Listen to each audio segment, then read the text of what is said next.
இரண்டு கழகங்கள் பெருந்தலைவர் காமராஜ் அவர்கள் சொல்லுவது போல ஒரே குட்டையில் ஊறிய பட்டைகள்.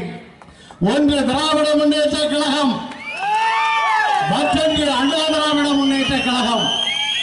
59 ஆண்டு காலமாக இந்த மண்ணிலே ஆட்சியை நடத்தி கொண்டிருக்கிறார்கள். பெருந்தலைவர் காமராஜர் அவர்கள் இந்த நாட்டை ஆண்ட காலம் பொற்காலம். 1967க்கு பிறகு இந்த மண்ணிலே ஒரு நல்லாட்சியை தருவோம் என்று சொல்லி திராவிட முன்னேற்ற கழகம் மக்களை சந்தித்து ஒரு ஆட்சி மாற்றத்தை ஏற்படுத்தினார்கள். பேரறிஞர் அண்ணா அவர்கள் தமிழக மக்களை சந்தித்த போது இந்த நாட்டில் ஒரு மாற்றம் ஏற்பட வேண்டும் என்று கேட்டுக் கொண்டதற்கிணங்க தமிழக மக்கள் தங்களுடைய ஆதரவை திராவிட முன்னேற்ற கழகத்திற்கு தந்தார்கள். ஓராண்டு காலம் தமிழகத்தினுடைய முதலமைச்சராக பணியாற்றிய அண்ணா அவர்கள் தமிழகத்தை விட்டு மறைந்த பிறகு கருணாநிதி அவர்கள் தமிழகத்தினுடைய அரசியலில் அடி எடுத்து வைக்கிறார்கள்.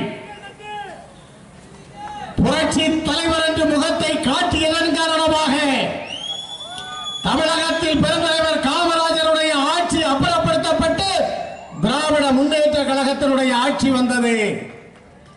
இன்று கடந்த 2 ஆண்டுகளுக்கு முன்பு புரட்சி தலைவருக்கு பிறகு நமது புரட்சி தளபதி அவர்கள் தமிழகத்தை வழிநடத்த நான் தயாராக இருக்கிறேன்.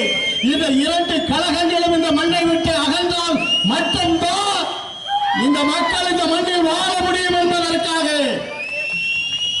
கட்சியை ஆரம்பித்து மிகச் சிறப்பாக நடத்தி கொண்டிருக்கிறார்கள். முன்னேற்ற கழகம் மீண்டும் இந்த மண்ணில் வெற்றி பெற வேண்டும் என்பதற்காக 23 கட்சிகளோடு கூட்டணி. அண்ணா திராவிட முன்னேற்ற கழகம் 10 கட்சியோடு கூட்டணி. ஒரு பக்கம் 10 கட்சி கூட்டணி, ஒரு பக்கம் 23 கட்சி கூட்டணி. ஆனால் புரட்சி தளபதி அவர்கள் அந்த ஆண்டவரோடும் உங்களோடும் கூட்டணி, மக்களோடு கூட்டணி வைத்து தமிழகத்தை சந்திக்கின்ற திராணி உள்ள ஒரே தலைவன் தளபதி மட்டும்தான். இந்த மண்ணிலே மது கிடையாது. மதுவிலக்கு சட்டம் இருந்தது. ஆனால் இந்த மதுவிலக்கு சட்டத்தை மாற்றி இந்த நாட்டில் மதுவை அறிமுகப்படுத்தியவன் கருணாநிதி. அதுபோல தமிழகத்திலே அரசியலில் ஊழலை ஆரம்பித்து வைத்தவன் கருணாநிதி. அடாவடித்தன அரசியலை அறிமுகப்படுத்தியவர் கருணாநிதி. இன்று அவருடைய மகன் ஸ்டாலின் அவர்கள் தமிழகத்தினுடைய முதலமைச்சர், அவருடைய மகன் உதயநிதி துணை முதலமைச்சர்கள். 2 அமைச்சர்கள், முதலமைச்சர் துணை முதலமைச்சர் ஒரு வீட்டிற்குள்ளாக. என்ன நடக்கிறது?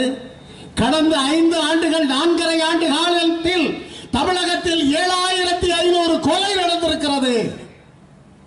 இந்த 4.5 ஆண்டு காலத்தில் 29 லாக்அப் டெத் நடந்திருக்கிறது. சட்டம் ஒழுங்கு சந்திச்சிருக்கிறது. எங்கு பார்த்தாலும் போதைப் பொருட்களினுடைய நடமாட்டம், எங்கு பார்த்தாலும் கஞ்சா விற்பனை, எங்கு பார்த்தாலும் போதைப் பொருட்களின் காரணமாக மக்களின் மத்தியிலே இன்று மக்கள் அமைதியாக வாழ முடியாத ஒரு சூழலை. எந்த காவல் நிலையத்திற்கு சென்றாலும் காவலர்கள் பணியாற்றுவது கிடையாது. ஏனென்று சொன்னால் இந்த திராவிட முன்னேற்ற கழக தலைவர்களை பாதுகாப்பதற்காக அவர்கள் இரவு முதல் பகல் வரை ரோடுகளிலே நிறுத்தப்படுகிறார்கள். சட்டம் ஒழுங்கு இந்த நாட்டில் சீர்கெட்டிருக்கிறது.